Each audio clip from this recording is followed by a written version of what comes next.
الحمد لوليه والصلاة والسلام على نبيه وآله وصحبه وبارك وسلم. قال الله تعالى: وتبارك في القرآن المجيد والفرقان الحميد في شان حبيبه مخبرا وآمرا إن الله وملائكته يصلون على النبي يا أيها الذين آمنوا صلوا عليه وسلموا تسليما. اللهم صل على سيدنا ومولانا محمد معدن الجود والكرم صلاة وسلاما عليك يا سيدي يا رسول الله وعلى آلك وأصحابك يا حبيب الله. حمد و تعریف و توصیف اللہ جل مجدہ الکریم کی ذات بابرکات کے لیے، رسول رحمت شفیع معظم نبی محتشم حضور ختمی المرتبت صلی اللہ علیہ وآلہ وسلم کے حضور ناز میں اپنی عقیدتوں، ارادتوں اور محبتوں کا خراج پیش کرنے کے بعد واجب الاحترام ذوی الاحتشام عالی مرتبت محترم سامعین حاضرین، السلام علیکم ورحمۃ اللہ وبرکاتہ. شعبان المعظم کے مبارک دن بڑی تیزی کے ساتھ گزر رہے ہیں، اور یہ وہ مبارک مہینہ ہے جس میں انوار اترتے ہیں. ام المومنین سیدہ عائشہ رضی اللہ تعالی عنہا فرماتی ہیں کہ حضور علیہ السلام کو رمضان المبارک کے بعد سب سے زیادہ روزے شعبان المعظم میں رکھتے ہوئے دیکھا ہے. ماہ شعبان میں رمضان المبارک کا شدت سے انتظار کرنا، اس کی ہمیں ترغیب دی گئی ہے، بلکہ رجب کا چاند طلوع ہوتے ہی یہ دعا مانگا کرتے تھے میرے اور آپ کے آقا و مولا کہ اللہ ہمیں شعبان تک اور پھر رمضان المبارک تک پہنچا دے. اس مہینے کا آنے والے موسم نور کا استقبال کرنا، اس کے شوق میں بے تابیوں کا اظہار کرنا، یہ اللہ جل شانہ کے ساتھ محبت کی علامت ہے. شعبان المعظم کے دن گن گن کے گزارے جائیں کہ اتنے دن رہ گئے ہیں رمضان المبارک میں، اب اتنے دن رہ گئے ہیں رمضان المبارک میں. انسانی ذہن میں یہ سوال پیدا ہو سکتا ہے کہ متعینہ وقت پر تو اس مہینے نے آنا ہی ہے، اور اگر زندگی موجود رہی تو اس کو پا ہی لیں گے، تو اس شدت سے انتظار کرنے کا کیا مطلب؟ تو اس کا جواب یہ ہے، بیرون ملک سے کسی کے بزرگ نے، والد نے یا کسی کے بیٹے نے آنا ہو تو وہ 2 ماہ قبل ہی آنکھیں فرش راہ کیے ہوتے ہیں اور گن گن کے دن گزار رہے ہوتے ہیں، اور جو ہی لمحے قریب آتے ہیں تو پھر گھڑیاں اور ساعتیں بھی گنی جاتی ہیں. بار بار گھڑی دیکھتے ہیں، ابھی تک پہنچے نہیں، جبکہ یہ طے ہے کہ 5:02 پہ فلائٹ اترے گی. تو بار بار گھڑی دیکھنے کا مطلب لاہور سے 2 گھنٹے یہاں گجرانوالہ میں پہنچتے ہوئے لگیں گے، لیکن ہر 10 منٹ کے بعد کہ ذرا پتہ کرو کہاں تک پہنچے ہیں. کیا مطلب اس کا؟ مطلب اس کا یہ ہے کہ جب سینے میں کسی کا انتظار رکھا ہوا ہو تو پھر بے تابیاں، بے چینیاں، اضطراب موجود ہوتا ہے. ہم دنیا کے لوگوں کے ساتھ جو ربط و رشتہ رکھتے ہیں اس کے مطابق ان کا انتظار ہوتا ہے. کچھ آنے والے ایسے بھی ہوتے ہیں جنہوں نے ہمیں بتایا ہوتا ہے کہ فلاں دن ہم پہنچیں گے، اور وہ دروازے پہ دستک دے رہے ہوتے ہیں اور ہم سو کے اٹھ رہے ہوتے ہیں، اور اچانک جب پتہ چلتا ہے کہ فلاں باہر دروازے پہ دستک دے رہے ہیں تو ہم استقبال تو کر رہے ہوتے ہیں، لیکن ہمارے ذہن میں یہ بھی ہوتا ہے وہ میں بھول گیا، تو اب تو یہ کام بھی میرے ذمہ ہے، تو مجھے یاد آ گیا ہوتا۔ تو جن لوگوں کے لیے دل میں محبتوں کی جگہ ہو تو ان کے لیے پھر سارے کام مؤخر کر کے ان کے استقبال کیے جاتے ہیں۔ یہ مہینہ اللہ کی رحمتوں کا موسم بہار ہے، چھم چھم رحمتیں برستی ہیں، انوار اترتے ہیں، گناہگاروں کو آتش دوزخ سے نجات بخش دی جاتی ہے۔ تو اس کا استقبال کرنا، اس کے لیے انتظار کرنا، گن گن کے دن گزارنا، لمحے اور ساعتیں بسر کرتے ہوئے بار بار ماہ سیام کا ذکر کرنا، اس مہینے کے ساتھ محبت کی دلیل ہے، اور اس مہینے کے ساتھ محبت اللہ سے محبت کی دلیل ہے۔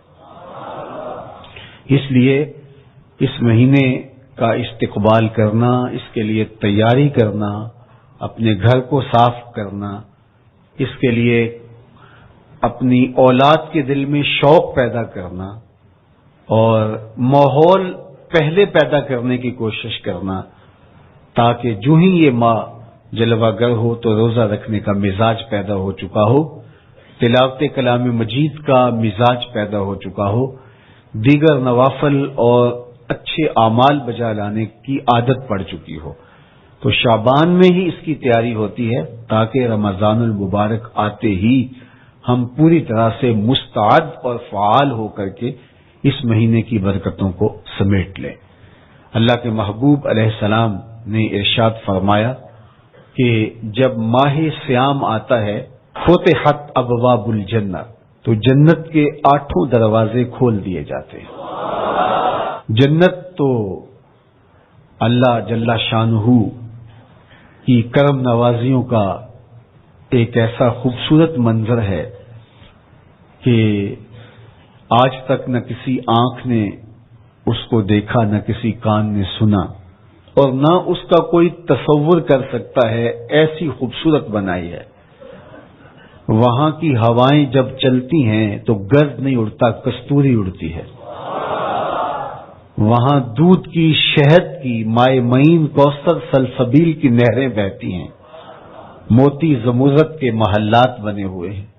وہ خوبصورت محل اور وہ خوبصورت جنت کا ماحول، لیکن اس کے باوجود اس خوبصورت جنت کو، مرصع جنت کو، نظیف ترین بقعۂ رحمت کو 11 ماہ تک رنگ و روغن کیا جاتا ہے رمضان المبارک کے استقبال کے لیے، اور جب یہ مہینہ آتا ہے تو اس کے دروازے کھول دیے جاتے ہیں، اور جنت کے 8 دروازوں میں سے ایک دروازے کا نام باب الریان رکھا گیا ہے، جو صرف روزہ داروں کے اعزاز و تکریم کے لیے ہے۔ روزہ دار اس دروازے سے گزر کے جنت جائیں گے۔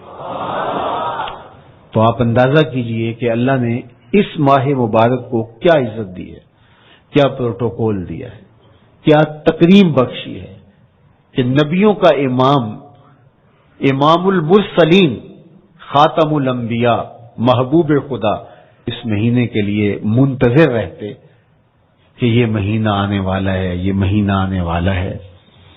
حضرت سیدنا سلمان فارسی رضی اللہ تعالی عنہ فرماتے ہیں کہ شعبان کی آخری تاریخ کو حضور نے ایک خطبہ ارشاد کیا۔ بعض علماء نے کہا کہ یہ شعبان کا آخری جمعہ تھا، یا ہو سکتا ہے کہ آخری جمعہ 29 شعبان کو ہی ہو۔ تو رمضان المبارک سے قبل حضور نے یہ خطبہ ارشاد کیا، جو مختلف کتب احادیث میں موجود ہے۔ یا ایھا الناس، اے لوگو، قد اظلکم شہر عظیم، اللہ نے تمہارے اوپر ایک بہت پاکیزہ، پر نور، عالی مرتبت مہینہ سایہ فگن کر دیا ہے۔ شہر فیہ لیلۃ خیر من الف شہر، اس مہینے میں ایک ایسی رات ہے جو 1000 مہینے سے بہتر ہے۔ جعل اللہ صیامہ فریدہ وقیام لیلۃ تطوع، اس مہینے کے دن کے روزے فرض قرار دیے گئے اور راتوں کا قیام نفل بنایا گیا. تراویح کی صورت کے اندر راتوں کے قیام کا ماحول پیدا ہوتا ہے، صلاۃ اللیل پڑھی جاتی ہے، نوافل پڑھے جاتے ہیں کثرت کے ساتھ. یہ اس مہینے کی شانیں ہیں، یہ اس مہینے کی رونقیں ہیں. اس مہینے میں اللہ تعالیٰ نے خاص کرم نوازیاں عطا کی ہیں اہل ایمان کو. ومن تقرب فیہ بخصلۃ من الخیر کان کمن ادى فریضۃ فیما سواہ. ایک نفل کا ثواب ایک فرض کے برابر اس مہینے میں کر دیا جاتا ہے. ومن ادى فریضۃ کان کمن ادى 70 فریضۃ فیما سواہ. اور اگر کوئی ایک فرض ادا کرتا ہے تو اس کو 70 فرائض کا ثواب ملتا ہے. اس قدر نیکیوں کا اجر بڑھا دیا جاتا ہے، ان کی قیمت بڑھا دی جاتی ہے اس مہینے میں.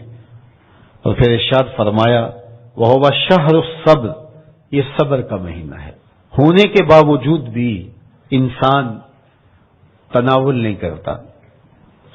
ٹھنڈا میٹھا مشروب میسر ہے اور زبان کانٹا بن گئی، حلق خشک ہو گیا، لیکن اس کے باوجود بھی ایک گھونٹ حلق سے نیچے اتارنے کا روادار نہیں ہوتا. وضو کرتے بھی احتیاط کرتا ہے کوئی قطرہ آب حلق سے نیچے نہ ٹپک جائے. تو یہ صبر سکھاتا ہے. جب ہو بھی تو انسان اس سے گریز کرے، تو جب ہوگا نہیں تو پھر انسان صبر کا عادی بن جاتا ہے. تو یہ صبر کی عادت ڈالتا ہے. یہ شہر الصبر ہے. پھر فرمایا والصبر ثوابہ الجنہ، اور سنو صبر کا ثواب جنت ہے. جو شخص صابر ہوتا ہے اس کا صلہ جنت کی صورت میں عطا کیا جائے گا. وشہر المواسات، اور یہ ہمدردی کا مہینہ ہے، باہمی پیار کا مہینہ ہے، الفتیں بانٹنے کا مہینہ ہے، نرم دلی کا مہینہ ہے، ایک دوسرے کے احساس کا مہینہ ہے. جب کوئی شخص بھوک اور پیاس کاٹتا ہے تو اس کو پھر محسوس ہوتا ہے، بالخصوص عمرا، کہ بھوک کیا بلا ہوتی ہے. اور جو نان شبینہ کو ترستے ہیں اور جنہیں کھانا میسر نہیں آتا ان کی زندگیاں کتنی تلخ ہوتی ہیں.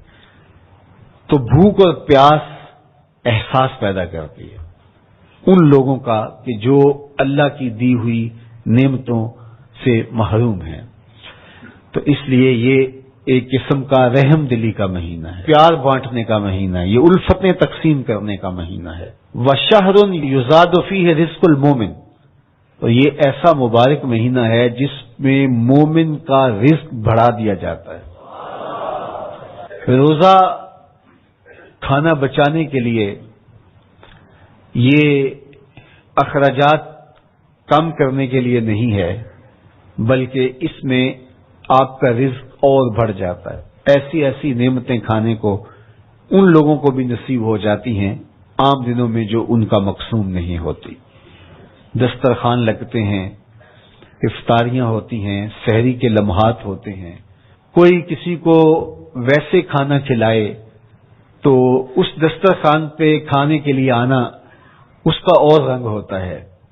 لیکن افطار کا دسترخوان جب بچھتا ہے اور لوگ جب اس کے اوپر آتے ہیں، امیر بھی آتے ہیں، غریب بھی آتے ہیں، تو اللہ کی دی ہوئی نعمتیں جو دسترخوان پہ پڑی ہوتی ہیں ان کو اٹھاتے ہیں، کام و دہن کی تسکین کا سامان کرتے ہیں.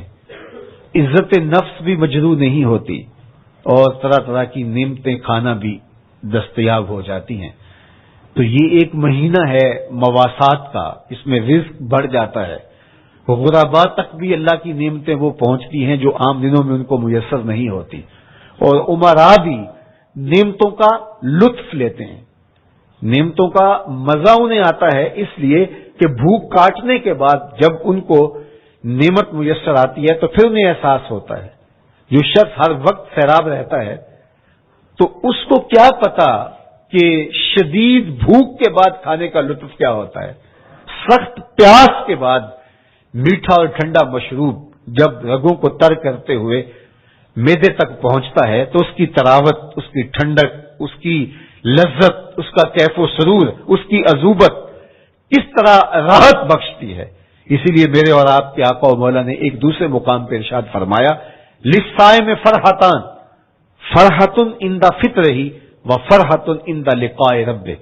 روزے دار کے لیے دو خوشیاں ہیں، ایک خوشی اسے تب ملتی ہے جب وہ روزہ افطار کرتا ہے. وہ لمحے مسرتوں کے ہوتے ہیں، ایک روحانی احساس ہوتا ہے. اتنا لمبا دن، اتنا سخت دن، گرمی کی شدت، مالک تیرا شکر ہے لمحہ اختتام پہنچا اور یہ اتنا لمبا دن تیرے حکم کی تعمیل کرتے ہوئے بسر ہو گیا. ایک تو روزہ کھولتے ہوئے وہ ایک سرشاری ہوتی ہے، وہ ایک لذت ہوتی ہے، روحانی تسکین ہوتی ہے.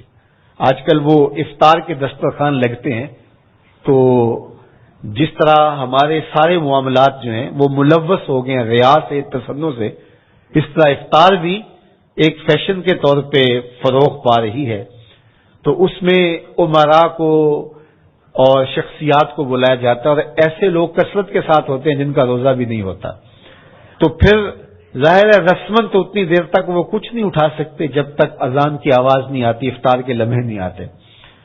تو اس وقت جو روزہ دار ہوتا ہے جب وہ مشروب لے رہا ہوتا ہے، جب وہ کوئی لقمہ اتار رہا ہوتا ہے، تو اس کی جو فرحت ہوتی ہے، اور جس نے روزہ نہیں رکھا اور وہ بھی افطار کے دسترخوان پر بیٹھا ہے، تو کیا اس کو کوئی روحانی حظ، کوئی سرور، افطار کے لمحوں کا کوئی لطف مل سکتا ہے؟ وہ بیچارہ کتنا بے چین ہوتا ہوگا کہ یہ شخص ہے، کمزور ہے، سارا دن مزدوری کر کے آیا ہے اور اس کا بھی تو سارا دن گزر گیا بھوک اور پیاس سے، اور میں صحت مند ہوں اور سارا دن ٹھنڈے ماحول میں رہا ہوں اور مجھے توفیق نہیں ملی. تو وہ گھونٹ کتنے مشکل اس کے لیے ہوتے ہوں گے. اور روزہ دار کے لیے کس قدر وہ آسودہ بخش لمحے ہوتے ہیں کہ جب اس کو یہ مسرت ہو رہی ہوتی ہے کہ مالک تیرا شکر، گرم موسم، زباں کانٹا، حلق خشک، اور تو نے تکمیل تک لمحے پہنچائے اور میرا دن خیریت سے گزر گیا. تو وہ اس کے لیے ایک خوشی کا لمحہ، روحانی مسرت کی کیفیت. اور دوسری کہ جب وہ ٹھنڈا اور میٹھا مشروب، سارے دن کی سوکھی ہوئی زبان اور خشک حلق، اور انسان کی جو ہے وہ رگیں بھی، انتڑیاں بھی خشک ہو چکی ہوتی ہیں، تو ٹھنڈا اور میٹھا مشروب جب انسان کے معدے کی طرف بڑھ رہا ہوتا ہے، زبان بولے نہ بولے، ایک ایک رواں اللہ کی حمد بول رہا ہوتا ہے، اور تشکر انسان کے رگ و ریشہ سے ادا ہو رہا ہوتا ہے، اور اس کی کیفیت، اس کی سرشاریاں، اس کی لذتیں وہ دیکھنے کی ہوتی ہیں. تو کہا للصائم میں فرحتان، روزے دار کو تو ایک فرحت اس وقت ملتی ہے عند فطر ہی جب وہ روزہ کھولتا ہے، روحانی فرحت بھی، جسمانی فرحت بھی. وفرحۃ عند لقاء ربہ، اور دوسری فرحت اور دوسری خوشی اسے تب ملے گی جب اس روزے کے صلے میں اللہ تعالیٰ اپنے رخ انور سے پردہ اٹھا دے گا اور روزہ دار کو اپنے دیدار کی دولت عطا کرے گا. تو وہ پھر منظر دیکھنے والا ہوگا، روزہ دار کی آنکھیں ٹھنڈی ہو جائیں گی. اصل افطار تو وہ ہوگی نا، اللہ اکبر، اصل تو شربت دیدار ملے گا جو روح کی پیاس بجھا دے گا، جو من کی بھوک مٹا دے گا. تو کہا للصائم فرحتان، فرحۃ عند فطرہ وفرحۃ عند لقاء ربہ.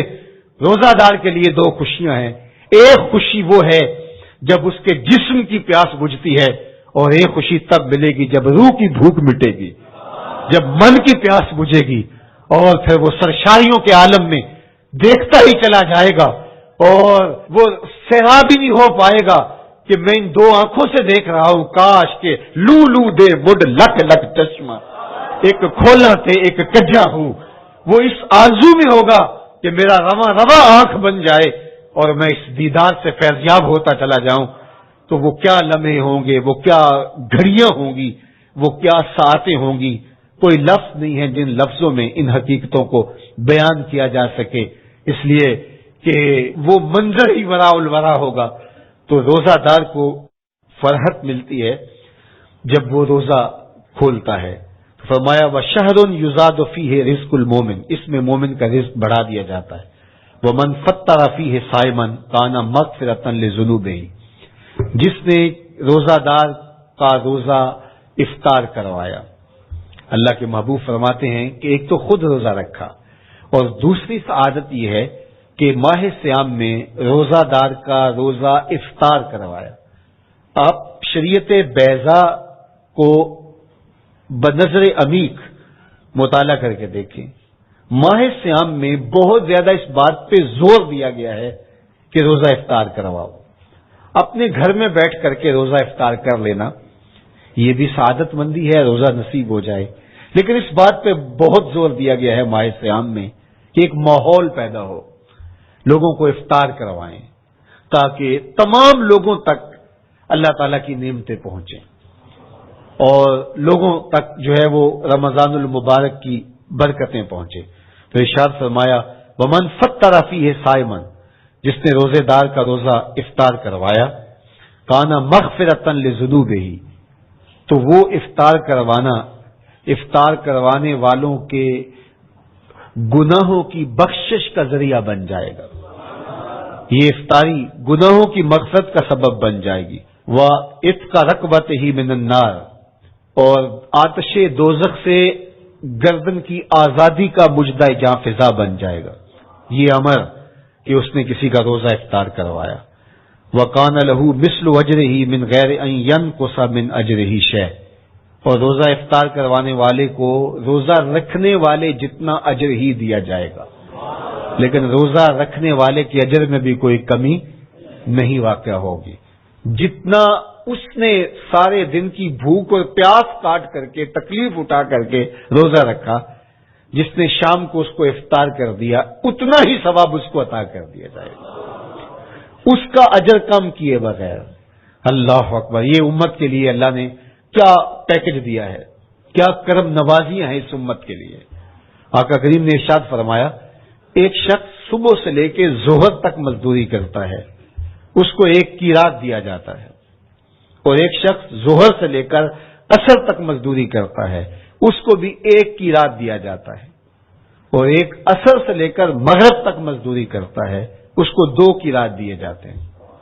فرمایا پہلی مثال یہود کی ہے، دوسری مثال نصارہ کی ہے، اور تیسری مثال میری امت کی ہے.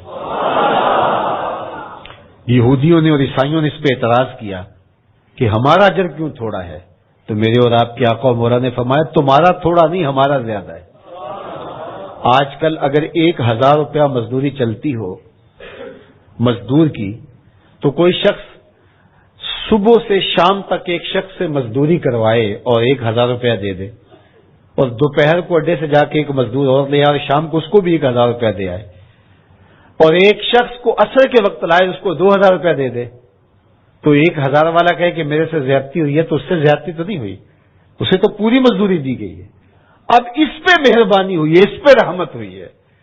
تو کہا یہود اور نصارہ کی یہ مثال ہے، ایک صبح سے ظہر تک مزدوری کرے اس کو 1 قیراط، ایک ظہر سے عصر تک مزدوری کرے اس کو بھی 1 قیراط، اور تیسرا بہت تھوڑا وقت عصر سے مغرب تک مزدوری کرے اس کو 2 قیراط.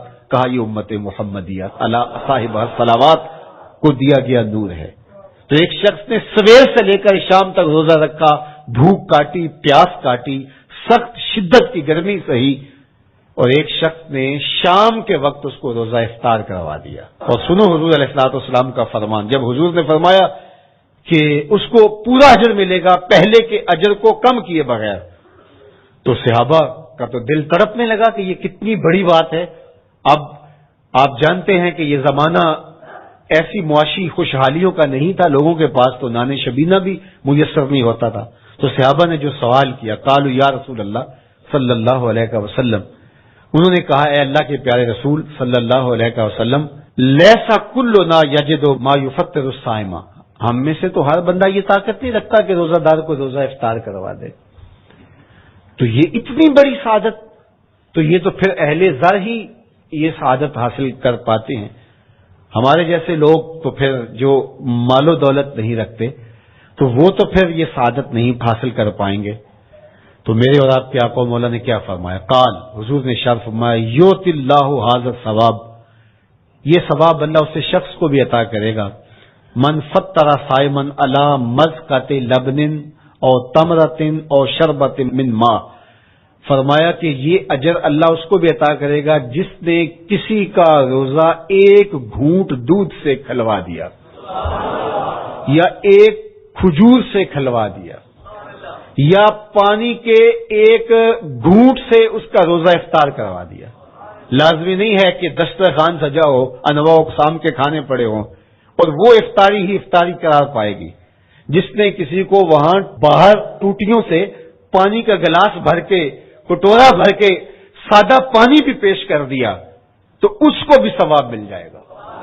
کتنا ثواب ملے گا؟ پورا روزہ رکھنے کا ثواب اس کو ملے گا۔ کتنی رحمتوں کی لوٹ سیل لگی ہے۔ کوئی ایسے بھی بانٹتا ہے، کوئی ایسے بھی کرم نوازیاں ہوتی ہیں، لیکن میرے رب کے خزانے کتنے کھلے ہیں۔ میں نے مدینہ المنورہ میں ایک شخص کو دیکھا کہ وہ روزے کے وقت وہاں سے ہی گلاس لیتا اور زمزم سے بھرتا اور روزہ داروں کے آگے رکھتا چلا جاتا، اور روزانہ اس کا یہ عمل ہوتا۔ نماز عصر کے بعد شروع ہوتا، جتنی اس کی پہنچ ہوتی ہر ایک کے آگے رکھتا چلا جاتا۔ پانی بھی وہاں سے لیا، گلاس بھی وہاں سے لیا۔ اللہ اکبر! فرمایا دودھ کا ایک گھونٹ یا پانی کا ایک گلاس یا ایک کھجور اس نے کسی کو پیش کی اور اس نے اس سے روزہ کھولا، اللہ کے محبوب فرماتے ہیں پہلے کے اجر میں بغیر کسی کمی کے اس کو پورا پورا ثواب روزے کا نصیب ہوگا۔ اللہ اکبر! اب سنو، پھر حضور نے ارشاد فرمایا ومن اشبع صائمن، اور جس نے صحیح اہتمام کے ساتھ روزے دار کو اچھا کھانا کھلایا، اچھی پرتکلف افطاری دی، سقاہ اللہ من الحوض شربۃ لا یظمأ حتی یدخل الجنہ، اس کو حوض کوثر سے ایسا جام ملے گا کہ اس کو کبھی پیاس نہیں ملے گی یہاں تک کہ جنت میں چلا جائے گا۔ اللہ اکبر! اس کو کوثر کے جام نصیب ہوں گے حشر کی گرمی میں۔ اور آپ کو معلوم ہے، علماء سے آپ نے بارہا سنا ہوگا کہ جام کوثر جس نے ایک بار پی لیا پھر 50,000 سال کے دن میں اس کو دوبارہ پیاس نہیں لگے گی۔ یہ جام کوثر کی خصوصیت ہے۔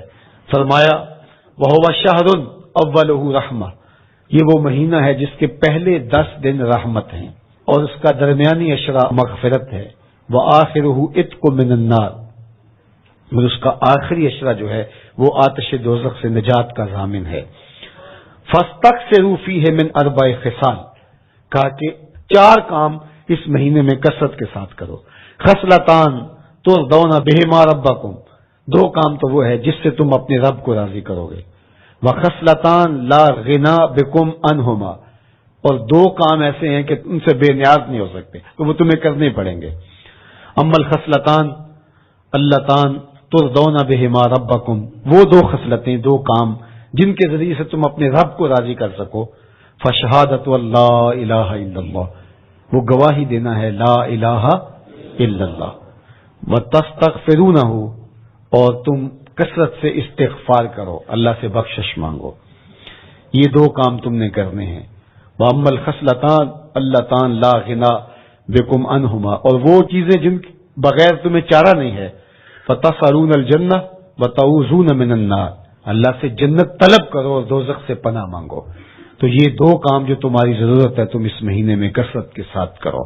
تو یہ مہینہ رحمتوں کی لوٹ سیل کا مہینہ ہے، یہ کرم نوازیوں کے امٹتے ہوئے دھارے ہیں، یہ سیل رحمت ہے جو کہ من کی سیرابی کا سبب اور ذریعہ ہے۔ خوش نصیب ہیں جو ماہ صیام کو خوبصورتی کے ساتھ بسر کرتے ہیں، اس کے آنے سے پہلے استقبال کرتے ہیں، گھروں میں صفائی کریں، اہتمام کریں، مساجد میں اہتمام کریں، تاکہ بچوں میں یہ شوق پیدا ہو کہ ماہ صیام آ رہا ہے۔ جب ہم بچے تھے تو ہمارے والدین رمضان المبارک سے قبل ہی رمضان المبارک کی تیاریاں شروع کر دیا کرتے تھے۔ اس وقت گھر میں شربت تیار ہوا کرتے تھے گڑ کے، اور وہ پہلے ہی مائیں گھر میں تیاری کرنا شروع کر دیا کرتی تھی۔ ایک شوق پیدا کرنا مقصود ہوتا ہے۔ تو کچھ چیزیں ایسی ہیں کہ آرڈر لکھیں اور 1 سیکنڈ میں گھر پہنچ جائے، لیکن کچھ چیزیں یہ جو ہے وہ تیار کرنی چاہیے، شوق پیدا ہو۔ گھروں کے اندر ماؤں کو چاہیے کہ افطاری کو اہتمام کے ساتھ تیار کریں تاکہ بچوں کو شوق پیدا ہو اور یہ ایک ماحول پیدا ہو، قرآن مجید کی تلاوت کا ماحول پیدا ہو، جاگنے سونے کے جو ہے وہ شیڈول مرتب کیے جائیں، مساجد کی آبادی کا سامان کیا جائے۔ پچھلے سال تو بڑا اداس رمضان گزرا، اس لیے کہ کرونا کے حوالے سے جس طرح ملکی حالات تھے وہ آپ کے سامنے تھے۔ اس مرتبہ الحمدللہ اس طرح کے حالات نہیں ہوں گے، کچھ ایس او پیز کو آپ کو فالو کرنا ہوگا، لیکن مسجدوں کی انشاءاللہ رونقیں بحال رہیں گی، اور صلاۃ التراویح اور سحر و افطار کے لمحے، نوافل، تسبیحات، اذکار، نمازوں میں پنجگانہ حاضریاں، یہ کیسا خوبصورت ماحول ہوتا ہے، رحمتیں برس رہی ہوتی ہیں، انوار اتر رہے ہوتے ہیں، اور وہ کیا خوبصورت لمحے ہوتے ہیں اور کیا گھڑیاں ہوتی ہیں۔ انشاءاللہ امسال مرکز مصطفیٰ کے اندر صلاۃ التراویح کے لیے خاص طور پہ ہم اہتمام کر رہے ہیں۔ میری آرزو تھی کہ جب مرکز کی تکمیل ہو تو پھر رمضان المبارک کا اہتمام کے ساتھ جو ہے وہ ہم انتظام و انصرام کیا کریں گے، چونکہ اس سے قبل بہت سارے تعمیراتی کاموں کی وجہ سے ہم الجھے رہتے تھے، لیکن اللہ کے فضل سے اب مرحلہ اول کی تکمیل ہو گئی اور مرحلہ ثانی کی طرف ہم بڑھنے والے ہیں۔ تو اس رمضان المبارک کے اندر ہمارے لیے بیٹھنے کی جگہ، خواتین کے لیے انتظام، افطار کے لیے، سحر کے لیے، دوستوں کے لیے انشاءاللہ خوبصورت اہتمام ہوگا۔ بہت اچھے قاری قرآن جو ہے وہ صلاۃ التراویح پڑھائیں گے، تو وہ میٹھے اور دل آویز لہجے اور مرکز کا ماحول انشاءاللہ ذکر و فکر کے حلقے بھی ہوں گے، دروس قرآن کے حلقے بھی ہوں گے، تو ایک ماحول انشاءاللہ پیدا ہو، اور انشاءاللہ میں بھی آپ کے ساتھ ماہ صیام میں موجود رہوں گا، افطار کے لمحوں میں بھی، سحر کے لمحوں میں بھی، تراویح میں بھی، نمازوں میں بھی انشاءاللہ، اور پھر جب ہم ہوں گے تو ماہ صیام ہوگا، رحمت کی گھڑیاں ہوں گی، اترتے ہوئے انوار ہوں گے، محبتوں کا ہجوم ہوگا، افطار کے میلے ہوں گے، سحری کے خوشگوار لمحے ہوں گے، قرآن کی دل نواز صدائیں ہوں گی، اور مرکز مصطفیٰ کا نورانی پرکیف سرمدی ماحول ہوگا، اور ہم اپنے رب سے اس کی رحمتیں طلب کریں گے۔ اللہ ہم سب کو اپنی پناہوں کا حصار دے۔ والسلام Subscribe علیکم to ورحمۃ ART News channel and select it all notifications for getting new videos notification.